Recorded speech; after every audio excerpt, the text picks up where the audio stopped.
Olá, gente querida do coração verde e amarelo, Jornal Foco do Brasil, compromisso com a verdade. Sou Cleiton Basso em mais uma edição, convidando você a comentar, deixar a sua opinião, o seu like, claro, dizer de qual lugar abençoado do nosso lindo Brasil ou do mundo você acompanha o Jornal Foco do Brasil. Lembre-se, participe da comunidade verde e amarela, tornando-se membro do canal Foco do Brasil. É fácil, dando seu apoio, a sua contribuição, 50% de desconto no primeiro mês para novos membros. QR Code aparecendo na tela para você ser membro do Foco do Brasil. E acompanhe de segunda a sábado, após o almoço, aos sábados ao meio-dia, a primeira edição do Jornal Foco do Brasil com Leonardo Miller. Vamos agora às notícias desta edição.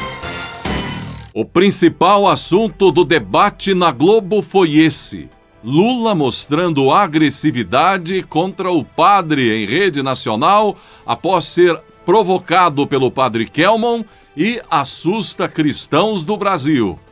O ex-presidente Lula atacou o padre Kelmon durante boa parte do debate. Em determinado momento do debate, vimos que a câmera precisou fugir dos candidatos e ficaram em William Bonner, não é? Você viu a repercussão disso tudo, para não mostrar os ataques um contra o outro. Padre Kelmon falando algumas coisas a Lula e Lula falando também ao padre, enfim. Na ocasião, o religioso questionava Lula sobre a corrupção em seu governo e acabou sendo atacado de falso padre. Lula atacou Kelmon, chamando ele de falso padre.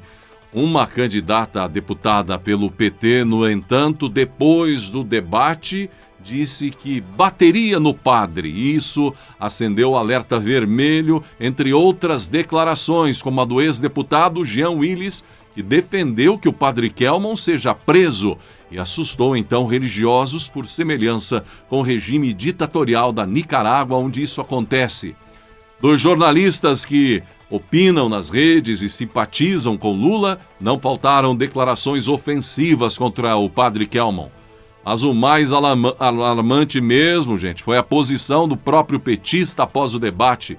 Em entrevista à imprensa, quando saiu dos estúdios do debate na Globo, quando ele afirmou então, em entrevista, desejar revisar a lei eleitoral após esse embate com o padre Kelmon, para proibir manifestações ou candidaturas como a do religioso, o que certamente serviria até para calar outros que se manifestassem nas redes sociais, por exemplo, não é?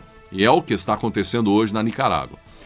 Mas por falar em redes sociais, nelas também não faltaram memes sobre essa situação. Celso Portiolli, apresentador do SBT, repercutiu por lembrar ali um quadro antigo dos domingos do SBT e ofereceu tortas para disputas tortas na cara em um eventual novo debate. Montagens também amplificaram a situação. Um vídeo teve o áudio original ampliado para barulhos de socos, pontapés, quebra-quebra, com as tentativas de Bonner em acalmar ali a situação. Como é que o senhor deveria respeitar um padre? Você é padre, tá fantasiado, rapaz. Fantasiado? Você é Me padre. respeite. Senhores, por favor. O senhor deveria me respeitar. Você é padre ou tá fantasiado? Senhores, por favor, nós vamos cortar os microfones dos senhores e eu peço desculpas ao público pela cena que neste momento está se desenrolando aqui, porque, infelizmente, não está havendo o cumprimento de um ordenamento que tinha sido feito, de uma combinação de todos os candidatos.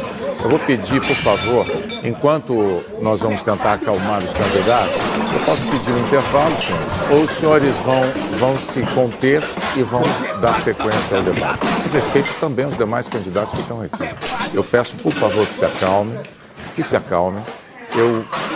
Mais uma vez, eu vou lembrar que os senhores todos assinaram documentos para estarem aqui diante do público brasileiro apenas para debater, e não para esse tipo de agressão e de ofensa pessoal. Você viu aí a situação do meme, né? E colunistas e militantes apoiadores do candidato petista demonstraram toda a sua insatisfação com o padre Kelmon nas redes sociais e ficaram até decepcionados com Lula, especialmente quando ele, o petista, perdeu as estribeiras com as falas de Padre Kelmon. Depois do enfrentamento a Lula no debate da Globo, Padre Kelmon virou alvo de apoiadores do candidato e do próprio Lula, então fez aumentar essa preocupação dentro do cristianismo no Brasil, como falamos, não é? Com uma eventual perseguição imposta pela esquerda a religiões, como vem ocorrendo na Nicarágua, onde Daniel Ortega, ditador, que inclusive é amigo de Lula, vem perseguindo padres, bispos e pastores com proibições e restrições de eventos e fechamento de rádios católicas. Com Padre Kelmon, a situação foi exposta, essa questão aí, a ferida, né? O temor sobre isso foi exposto ao Brasil. E o Padre Miguel Felipe foi entrevistado por integrantes do portal UOL. Padre Miguel Felipe, ele pertence a essa denominação do Padre Kelmon, e o padre confirmou que Kelmon é padre, sacerdote, e deu mais explicações, desmentindo o que algumas ali as candidatas, se não me engano, no debate, a Soraya, por exemplo, falou, desmentindo a candidata e desmentindo outras afirmações nas redes sociais de que Kelmon não seria padre. Ele é padre, sim. Também esse outro sacerdote disse que a Igreja Ortodoxa tem ramificações e que Padre Kelmon faz parte de uma denominação da Igreja Ortodoxa. Muito bem, a nossa igreja não é católica romana, a nossa igreja é ortodoxa, a jurisdição é ortodoxa do Peru, porque nós somos uma igreja de arcebispado, né?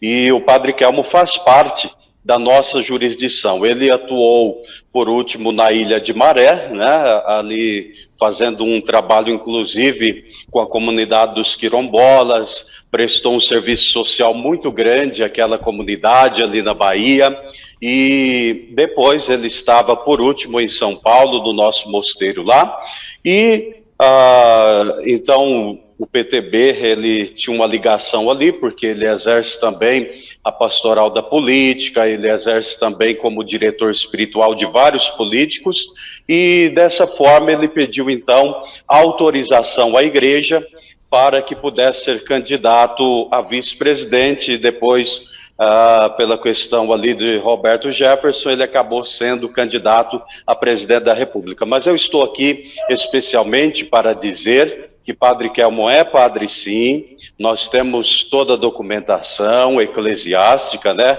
E a partir de um momento que o padre pertence a uma jurisdição, a pessoa pode não concordar com aquela jurisdição, pode haver ali uma controvérsia, mas que o padre é padre, ele é assim.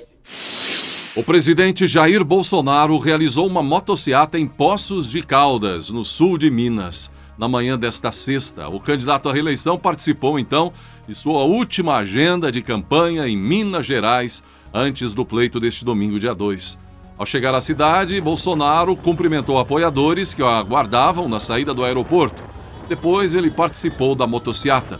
Em um determinado trecho, o presidente desceu da moto e completou o trajeto na carroceria de uma caminhonete.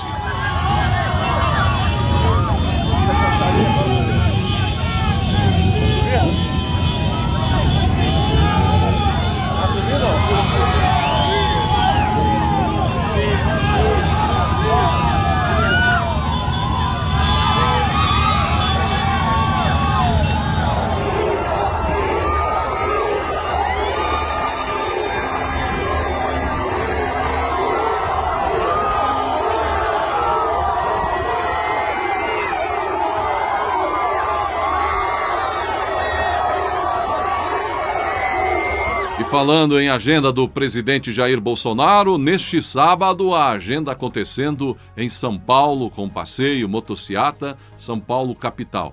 E à tarde deste sábado, outro passeio em Joinville, Santa Catarina. O empresário Luciano Hang deve acompanhar o presidente, parece que inclusive acompanhando em São Paulo e também recepcionando Bolsonaro em Santa Catarina, em Joinville, reunindo mais uma vez uma multidão. Luciano Hang, que está animado, está motivado e fazendo o seu trabalho em apoio, como outros empresários estão fazendo apoio aos demais candidatos nesta jornada, nesta reta final das eleições 2022, primeiro turno. O resultado da nova pesquisa da Brasmarket, divulgada nesta sexta, dia 30, garante uma vitória no primeiro turno ao presidente Jair Bolsonaro. No entanto, dentro da margem de erro, as possibilidades de um segundo turno são evidentes. No levantamento espontâneo, Bolsonaro lidera com 44,3%, enquanto o petista Lula aparece com 27,6%. Na soma dos votos válidos, contando com os demais candidatos, o presidente Bolsonaro ainda é a maioria e consegue se eleger já neste domingo, dia 2, de acordo com essa pesquisa. Já na estimulada, que é quando se apresenta o nome dos candidatos, Bolsonaro surge com 45,4%, enquanto Lula tem 30,9%. Ainda nesse cenário, há a vitória de Bolsonaro no primeiro turno. A pesquisa foi feita entre os dias 18 e 20 de setembro, com a confiabilidade de 95%. O método de coleta das informações foi o contato telefônico. Foram feitas 2.400 entrevistas em 504 cidades do Brasil. A margem de erro é de 2%. A pesquisa é registrada no TSE sob o número BR 08847/2022. É mais uma pesquisa apontando a vitória de Bolsonaro. Por outro lado, temos IPEC, Datafolha, apontando a possibilidade do petista Lula vencer neste domingo e até no primeiro turno. Então, gente, pesquisa é só pesquisa. De qualquer forma, de um lado ou de outro. A hora da verdade está chegando. Que Deus abençoe o nosso Brasil e cada brasileiro na boa escolha e que seja da melhor forma possível, pacificamente, ordeiramente. Vamos exercer esse momento da democracia brasileira e torcer para que o melhor seja feito pela nossa nação neste domingo, por cada brasileiro, quando a hora da verdade realmente aparece, surge, não é pesquisa, não é nada disso, é apenas o resultado da vontade popular. O desemprego no Brasil diminuiu para 8,9%, com a queda de 0,9 ponto percentual registrada no trimestre encerrado em agosto, em comparação com o período anterior, terminado em maio. O percentual é o menor patamar desde o trimestre encerrado em julho de 2015, quando atingiu 8,7%. O contingente de pessoas ocupadas ficou em 99 milhões, batendo novamente o recorde na série histórica iniciada em 2012.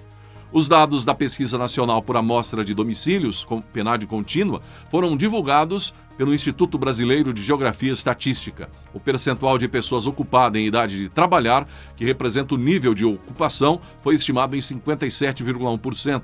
O resultado significa avanço em relação ao trimestre anterior. Naquele período, o nível de ocupação ficou em 56,4% e ficou também acima do mesmo período do ano passado, quando registrou 53,4%. De acordo com a pesquisa, 3 atividades contribuíram para o recuo do desemprego em agosto, com aumento da ocupação. O setor de comércio, reparação de veículos automotores e motocicletas teve alta de 3% em relação ao trimestre anterior, adicionando 566 mil pessoas ao mercado de trabalho. A maior parte dos tribunais regionais eleitorais estão alertando sobre alterações feitas nos locais de votação e reforçando a necessidade de que o eleitor confira a localização de sua sessão antes de sair de casa, mesmo que sempre tenha votado no mesmo local, gente. Na capital paulista, por exemplo, foi fechado o maior centro de votação da cidade, o Centro Universitário Anhanguera, que atendia a 25 mil pessoas. Esses eleitores foram redistribuídos para 3 outros locais de votação. As mudanças ocorrem em todas as regiões de norte a sul do Brasil.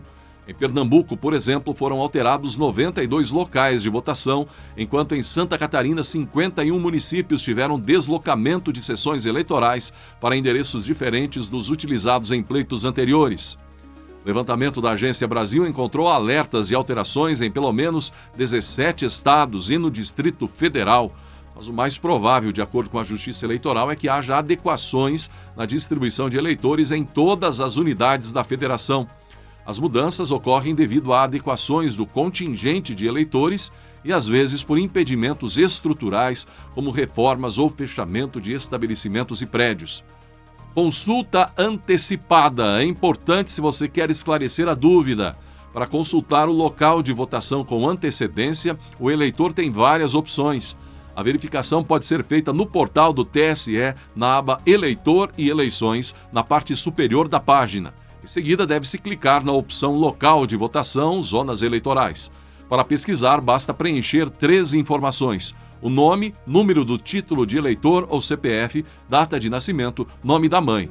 Feito isso, a página indicará o resultado com o número da zona eleitoral, da seção e o endereço do local de votação. Outra opção é o aplicativo e-Título, que funciona como via digital do título de eleitor, pela ferramenta que está disponível em versões para o seu smartphone. Basta fazer o login com suas informações e em seguida ir em Onde Votar. Uma nova tela se abrirá com os dados sobre a seção, zona e o endereço. Na maioria dos locais, o aplicativo oferece ainda o serviço de georreferenciamento, indicando em um mapa a localização da sessão eleitoral. Vale lembrar que o aplicativo não poderá ser baixado neste domingo, dia da eleição, devendo ser instalado e configurado ao menos até este sábado anterior, então, à eleição. Agora, gente, o mundo de alerta máximo. Os Estados Unidos não devem demorar para uma posição sobre o estado de saúde do presidente Joe Biden. Em um momento cada vez mais delicado envolvendo a questão mundial, com o conflito da Rússia contra a Ucrânia, o presidente Joe Biden continua manifestando publicamente situações, no mínimo, estranhas.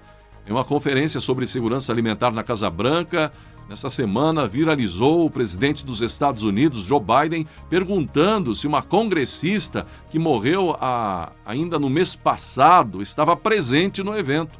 E ele insistiu.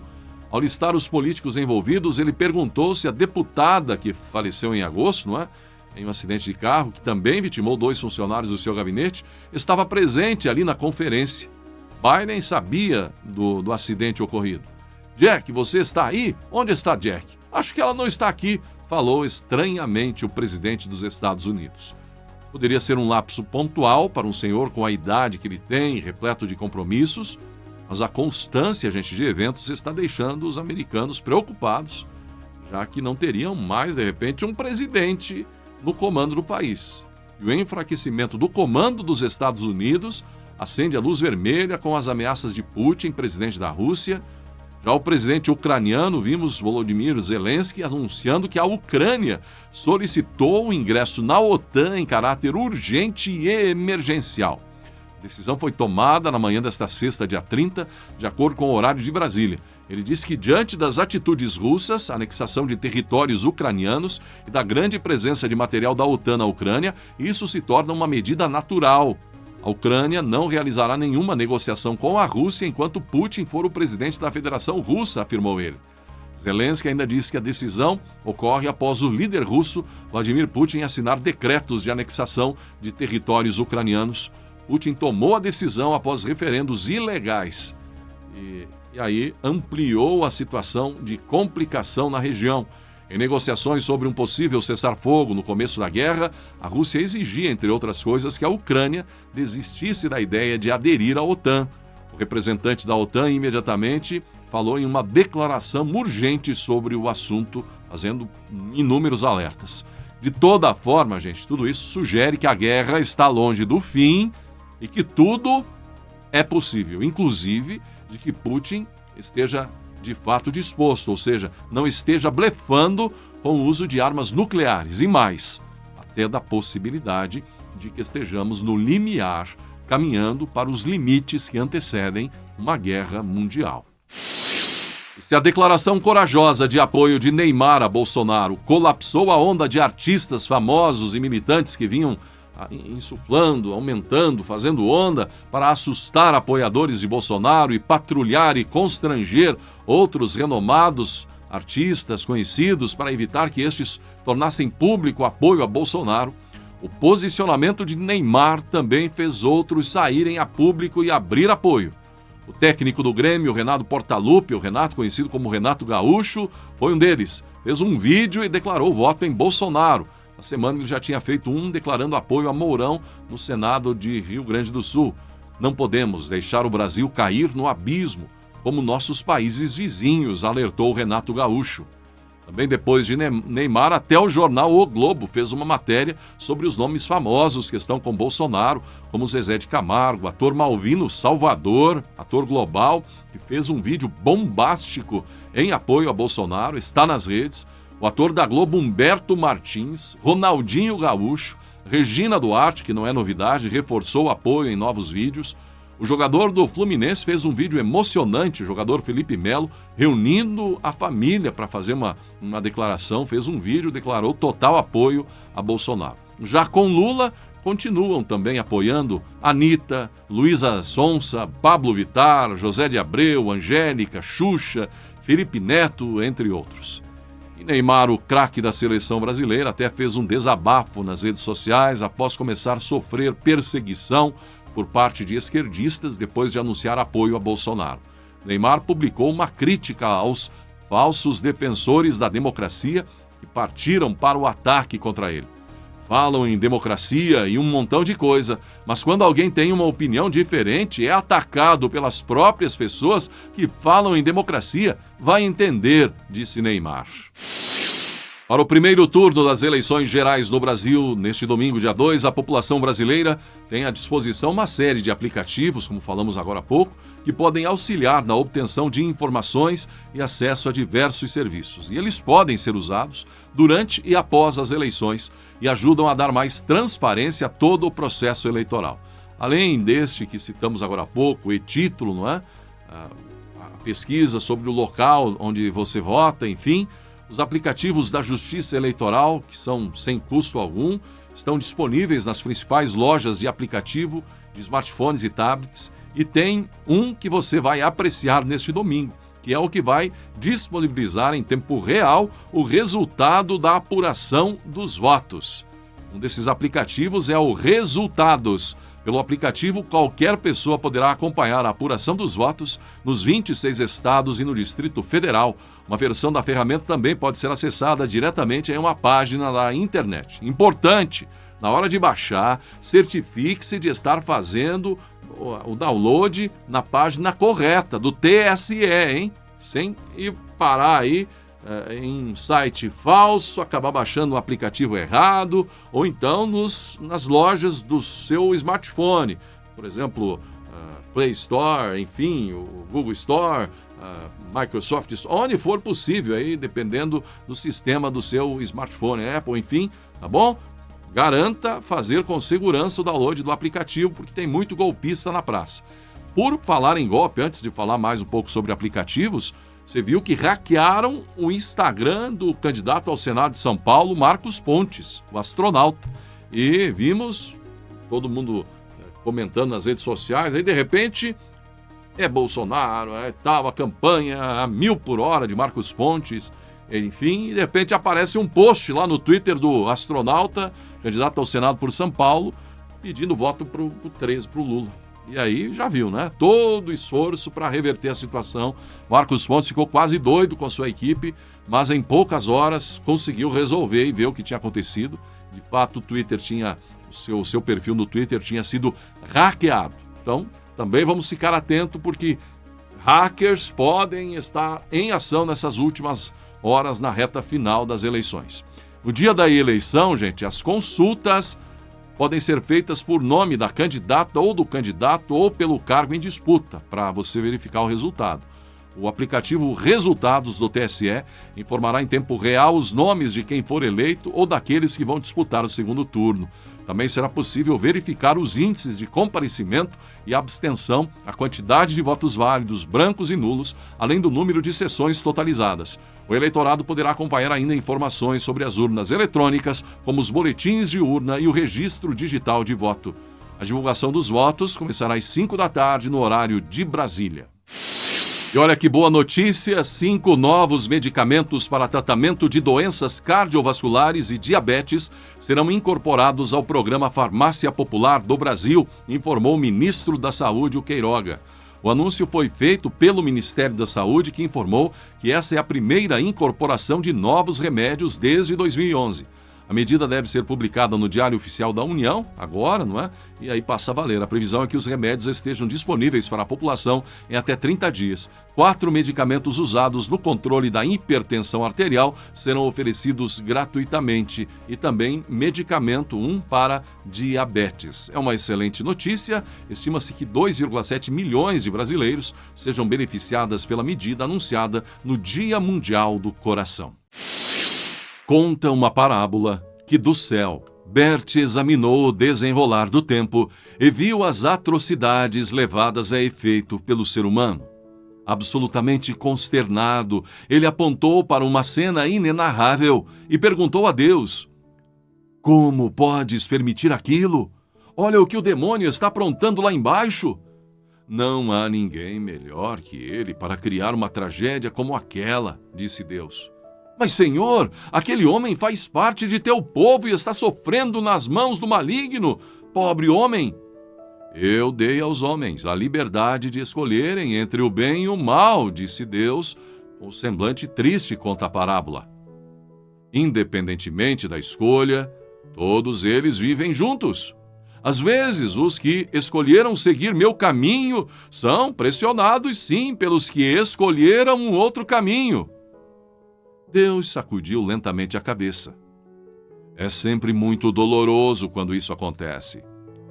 Mas aquelas pessoas que estão ali não têm escolha, então protestou Bert. Elas estão sendo sufocadas pela desgraça. Isto não é opção, disse Bert. Deus então pacientemente respondeu: você já me viu deixar de premiar o sofrimento? Não, mas... Bert desviou o olhar da cena, incapaz de suportar. Veja! Deus passou o braço ao redor dos ombros curvados de Bert e o fez olhar novamente para baixo. Olhe bem ali, perto da parede. Aquele! Ele parece quase morto. Está orando? Ah, Bert, você deveria ouvir as orações dele. Um amor intenso brilhou nos olhos de Deus então, como se fosse o clarão de um relâmpago. Orações simples, partindo de um coração angustiado. E aí, este é o triunfo sobre o mal. A confiança em mim, Bert, disse Deus. Esta foi a escolha, a fé, a confiança em mim. Deus então sorriu em meio às lágrimas brilhantes de amor que provocou. Ele não é magnífico? Eles permaneceram em silêncio, ouvindo a oração daquele homem. E Bert começou então a ver o que Deus via. Agora preste atenção, Bert, disse Deus meigamente, sem desviar os olhos da cena. E aí, diz a parábola, ele chamou Miguel, e o arcanjo apareceu. Desça e traga-o para cá, Miguel. Lágrimas de alegria divina foram derramadas. Vou providenciar a festa. Nem sempre os desafios que enfrentamos significam de fato uma derrota. Podemos aprender, podemos receber bênçãos, podemos sentir a presença de Deus e mais, e absolutamente mais do que qualquer coisa, podemos ter uma aproximação com Deus com cada desafio que enfrentamos. Pense nisso. Agradecendo a sua atenção por mais um Jornal Foco do Brasil, na sua companhia, convido a todos a prestigiar outras reflexões emocionantes como esta em meu canal pessoal. Pesquisa aí no YouTube Cleiton Basso e faça sua inscrição por lá também. Torne-se membro aqui do Foco do Brasil, fazendo parte desta comunidade verde e amarela. QR Code aparecendo na tela para você ser membro do Foco do Brasil. Gratidão pela sua atenção e que Deus abençoe a você e a sua família.